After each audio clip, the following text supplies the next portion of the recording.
Hello, everyone, and thank you for joining us today on the Real Estate Podcast. I'm Todd Sumney, the Chief Industry Officer for HomeSmart International, and I am so happy today to have our guest with us today, Tina Valiant, who is an amazing realtor. She's an amazing author, and in some respects, a coach and teacher and mentor to so many people. And Tina, I want to thank you for joining us today. Hi, Todd. It's great to be here. So you recently wrote a book, and can you tell us a little bit about the book and kind of the concepts in the book, and give our audience the high levels of what the book is about?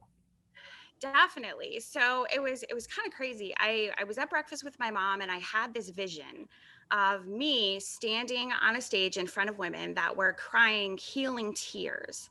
And I looked at my mom that day, and I think I'm supposed to write a book. I think I'm supposed to do these women conferences and workshops. And okay, I guess I'm going to do this. And it was so crazy because literally the next morning after accepting that challenge, the entire outline of the book was downloaded into my head.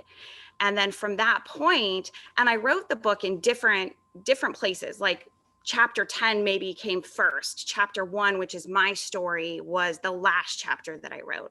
But I kept meeting these amazing women that had these triumphant stories, and all of a sudden the whole chapter would be downloaded in my head the next morning at like 4:30 in the morning, and I would just start writing. And that's how the book came about. And it is a book to help women, especially because in the real estate field and having a team, I have a lot of women come to me that are trying to find themselves again. They want to go into real estate because they want something for themselves and they want to build something that's amazing. And they don't know how to do it because they have all of this past trauma and all of these past experiences and limiting beliefs that are stopping them from success. So the book came about to help those women that are trying to regain their voice and find who they're meant to be, not just as a mom, not just as a wife, not just as a daughter, but themselves and who they were meant to be all along. So what is the title of the book, and how can our audience actually access it? It's called Finding Your Voice. And it is on Amazon.com. You can look up Finding Your Voice by Tina Valiant, and it'll pop up, and it's $14.99, and it's a workbook. So it has exercises all the way through that we call reflections to help you get through those limiting beliefs to take you to the next level. So, okay, so the title of the podcast today too is about finding your voice in real estate. So how does it relate specifically to real estate? So when I first moved here almost 5 years ago now, and I can't believe it's been that long, I realized that before I could really jumpstart my career here, I had a lot of things in business that made me skittish, not trust people. I had been betrayed by a lot of people in my life, in business and in friendship. And I was holding on to those things, not able to move past them in order to be a true success because I was scared. So for 3 days, I journaled every betrayal that ever happened. I owned my part in everything. And I was able to then take all of those names and literally burn them and say, you no longer have power over me. I forgive you. So that I could move forward and actually be a success and be who I was meant to be. And in real estate, we have all of these limiting beliefs in our mind, and we have all of these negative Neds and Nancys in our life that are telling us we can't really do it, telling us that the real estate market is too challenging. It's too hard to get offers accepted right now. Whatever the limiting beliefs may be, they're in the back of our mind running all the time. And if you don't identify them, tackle them, get past them, and move forward, you won't be a success in real estate. So you need to find who you are in this business and be authentic and be you and not be afraid and not listen to the negative people in your life. So is the book only for women? I mean, when I hear you describe, those challenges, to a certain degree, those apply to anyone in real estate, whether they're male or female. Sure. I know you probably put or can speak a little bit more, to the female, population, but would our male listeners actually get some benefit out of this as well? So I've had a lot of men read the book because I even have a chapter in the book called Relationships with Men, where I talk about emasculation and how it's become an epidemic, and that women think it's just so socially acceptable at this point to just annihilate men. And so men read it and they were like, can you write a book for us on these same topics but for men? And I'm like, but I'm not a man. I'd have to get a co-writer to do that, and I'd be happy to do that if you really want it. But they also took a lot away because they identified with a lot of things in the book that they've been affected by as well. So, but I do have another book coming out that is for men and women called Relationship Real Estate. It'll be out at the end of fall, beginning of winter. And that is totally relationship driven, with real estate and open houses and my 16 steps and all of those different things. But it also talks about the psychology in our own minds as well as the clients that we're working with. Right, right. Okay, so let's come back to that a little bit at the end, but let's talk Sure. right now real quick. Okay, break down the book for us a little bit in its methodology and its process. Like what if you were to sum it up in a nutshell, some real highlights of this is what's going on, this is what you need to do, this is what the result will be, and that's kind of what I talk about in the book. Is that a fair question? That's a fair question. So, what I have realized in talking to both men and women over the years in coaching and building teams and that type of thing is this: men and women put themselves into this societal box where before they get married and have children, they have all of these hopes and dreams, both men and women. Men, all of a sudden, go into the five languages of men, which is provide, protect, help, save, be the hero. Women go into this box of the nurturer who has to set themselves aside. And what I want you to think of is the fairy tale that we've all been taught all of our lives, where you have the princess and the prince rides in on a white horse and sweeps her off her feet and saves the day. And then she leaves her family and her castle and goes to his castle and takes care of him and his children. And that's her role. We are taught that as children. And in my book, I go through, okay, so you gave up yourself because you thought you were supposed to. You became the nurturer. You put all of your hopes and dreams aside. And men do the same thing because now they have to be the provider and the protector.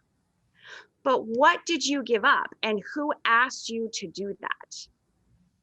Did you give up your hopes and dreams because your husband wanted you to? Or did you give up your hopes and dreams because you thought you had to? Because that's what we've been taught. And then the book takes you through a series of steps to help you find out what you really wanted in life, what your dreams really were that you set aside. How do you get back to them? And how do you recreate that dream and the life that you've always wanted while still maintaining your family?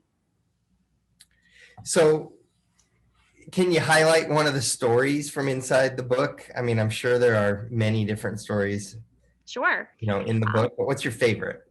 So in the chapter, You Are Enough, that's Mariah, my assistant's chapter, and she doesn't mind me sharing this story. When I first met Mariah, she had an interesting sense of style.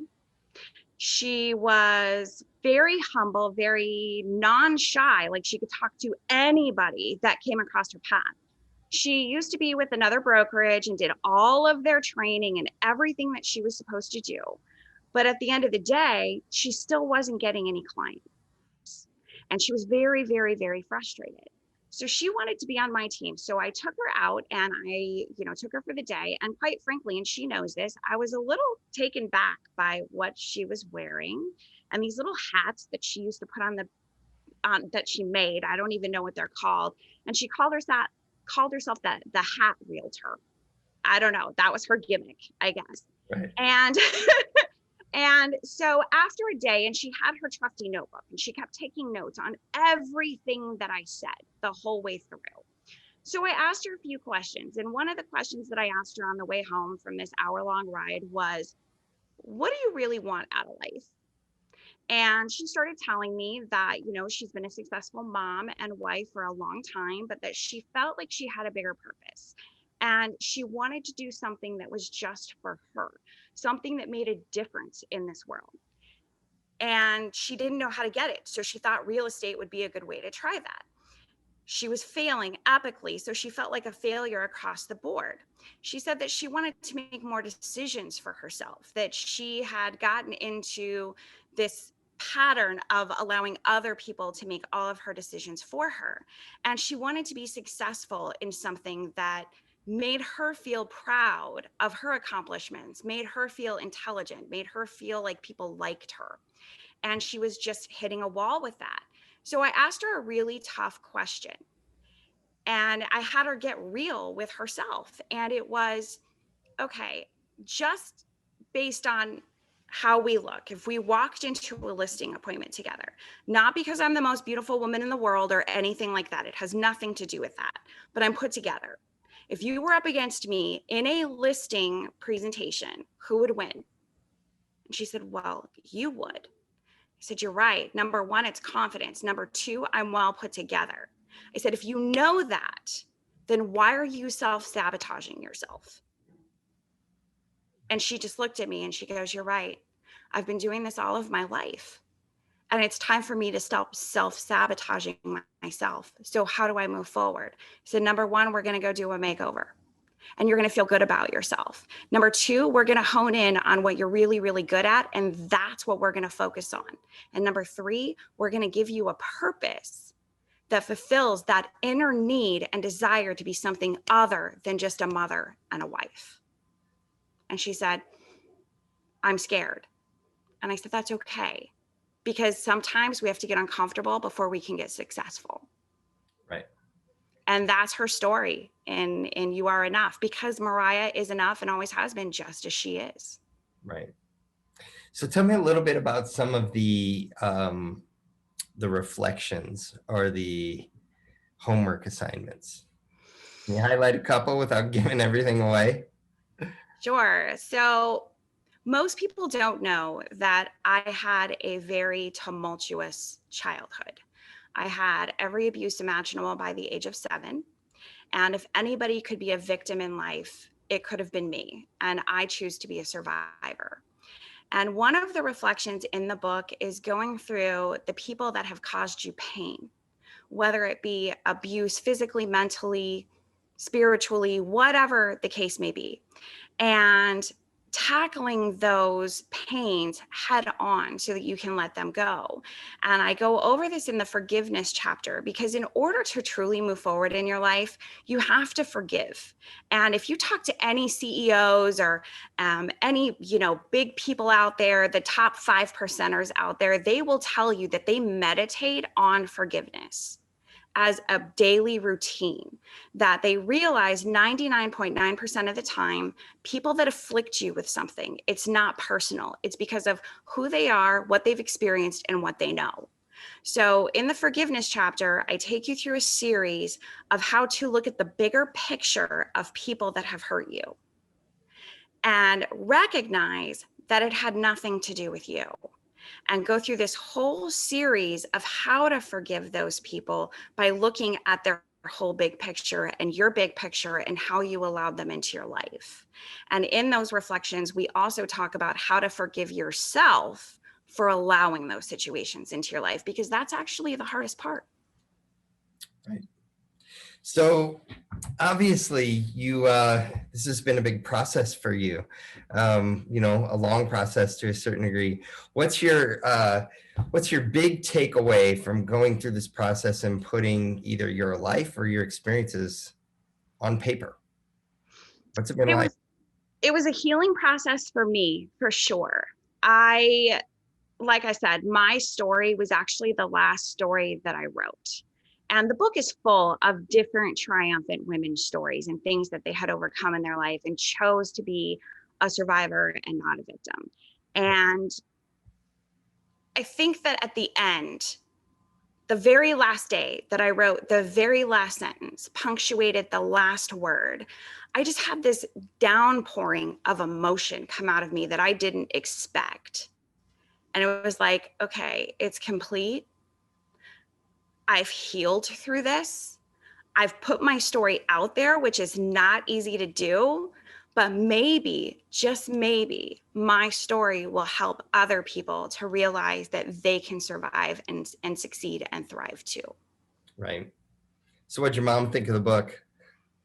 It was really hard on my mom. Does she remember the day though that you had breakfast and the day the idea came?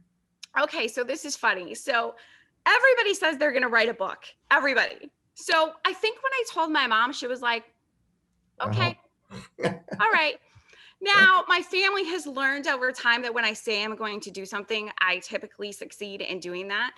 But I think for her, it was like, we'll see how that goes. After I wrote it, I gave her a manuscript. I also sent it out to a test group of men and women to get their take on it. And my mom, more so, and family members, they needed to read it to make sure that it was okay that I wrote some of the things that I wrote and that I was putting them out there. And the first time that my mom read the book, she cried. She was like, I am so sorry. I didn't realize that it was that bad. And I wasn't there to protect you enough. And she was a good mom. She just didn't know. She was doing the best she could. The second time she read it, because she had to read it again. And she was like, okay, this book is going to help a lot of people out there. So I want you to publish it. You need to publish it. And really, it comes down to it being your testimony and mine, because this is our past, this is our history, and we need to share it. So now she's really excited. She bought a bunch of them. She's giving them out. She actually recently gave them out to her ladies group. They all decided it's going to be their next book study. She called me crying. She was like, I didn't expect that. I just wanted to give it to them because I was proud of you. And she's like, you're really changing people's lives. You're really helping people. So now she's on board. That's good. That's good. All right. Well, then let's, before we go talk about your next book and what's coming on, how would you see someone, okay, so we've talked about the book, we've described it, what do you think someone really should do, or with this book? Like, how is it going to impact them? What should be their, I guess, well, it's not a what should their action be, but what do you think? What's your hope that people are, what's your takeaways with this book? What's your hope for the listening audience when they read your book? A lot of them have said that there are some tough places in the book where they really have to get real with themselves. So I always tell people, read the chapter, let it resonate with you. Do the reflections and the exercises in the book for each chapter before you move on, because it will plant seeds in your life that will come up later. I recently had a friend that read the book, and there was one chapter in particular that really bothered her, and that was relationships with men. She was like, that's crap. I do not emasculate. I do not do this. I do not do that. And then months later, she had this aha moment because it planted this seed. And she's like, yeah, I fit into that chapter. I didn't realize it. I have to face it. I didn't want to, but I have to. And she started changing her relationships with men because of it. And that's what I want. I want for people to take each reflection and really work it and get real with yourself. This is for you. It's not for anybody else. Nobody else is going to see your work that you do through this book. It is personal and it is private. And it is a time for you to really reflect and decide who you really want to be moving forward, because it changes things. Right. Well, thank you for joining us today, for putting yourself out there, writing a book like this. I hope all of you will take some time and actually go read this and, apply it, I guess, in your life. So and the onward goal would be more success for everyone, and success including even just happiness, right? Absolutely. So, yeah. So talking about relationships, though, you mentioned earlier you have something in the works about relationships. Real estate is all about relationships. Anyone that's been in the business long enough, I think, has really realized it's not about the shiny objects or the next little technology tool that's coming out. It's really about relationships and helping and serving consumers, right? What do you have in the works, and does it fit with that story, that talk track that I just mentioned about relationships? So, Relationship Real Estate is the next book coming out. It's based on my 16 steps. It's based on corporate level sales training. And we actually have our first huge event coming up in Orlando, June 8th and 9th. And we have vendors and everybody putting on this huge thing, which we're expecting about 200 agents to attend. And it's all about how to build true relationships with your clients, how to gain more in-person relationships with your clients, as well as building your sphere of influence with your vendors and other people and building a relationship-based business across the board. And I'm super excited about this event because it's all based around this book coming out. So the book will be out, Relationship Real Estate will be out in probably the end of the fall, beginning of winter. And I'm truly excited about this next book coming out because it's for men and women, and it dives right into, yes, we're in a technology age, but stop forgetting about the actual relationships that we have with our clients and people, because it's all about people. It's not about what technology we're using. It is about hands-on, shaking hands when we're not in COVID. And like diving into who people really are so that you can truly serve them. Exactly. Well, hey, how can people follow you, get in touch with you, learn about, your current book and the upcoming book? So I'm sure you have Instagram, Facebook, website, all of that. You want to give our audience a little bit of info about you? Sure, definitely. You can definitely find me on Facebook with Tina Valiant. I have a website out there called tinavaliant.com. It has all of our upcoming workshops for both relationship real estate and women conferences coming up, as well as mini classes that I teach all over the place. And you can also find the link for my book on there, as well as a podcast that I do called The Female Male Perspective with my co-host Eddie Cunningham, where we dive into the different thought processes of men and women. Oh, okay. Awesome. Yeah. All this, and yet you still have time to sell a ton of real estate and help consumers. That's because of my team. Right. That's awesome. That's awesome. Someday you'll have to come and talk about how you've built that team and how that team works for you. That class is coming up the end of June. How to build a successful real estate team will be out and running. Awesome. Love that. Well, Tina, thank you for joining us today. Thank you for sharing your story for everyone. So again, the name of the book, or, finding your voice in real estate. Tina Valiant, thank you for joining us today. Really appreciate you. Thank you, Todd. Have a wonderful week. All right. You too. Bye, everybody. All right. We'll see you next on the next episode of the Real Estate Podcast. Thank you, and catch you next time around. Like what you're hearing on The Real Estate? Tell your friends about us. Tell them to check out all of our episodes on Google Podcasts, Apple Podcasts, YouTube, and Spotify. And don't forget to send any topics you want us to tackle to therealestate@homesmart.com.